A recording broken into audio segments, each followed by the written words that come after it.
Finally after 15 years. ఎలా ఉన్నావు విజేందర్? నేను అలాగే ఉన్నాను, కానీ నువ్వు ఎక్కడికో వెళ్ళిపోయావు. మీతో ప్రాబ్లం ఏంటో తెలుసా విజేందర్? మీకు రింగ్లో ఆడటం తెలిసినంతగా లైఫ్లో గెలవటం తెలీదు. ఇంతకీ ఎప్పటికైనా పరిచయం చేస్తావా, ఇంకా దాస్తావా విక్రమాదిత్య కొడుకుని?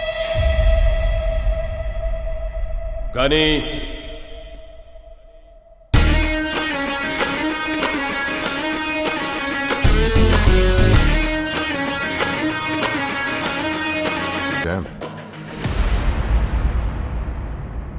కలిసిన వెంటనే నా గురించి అంతా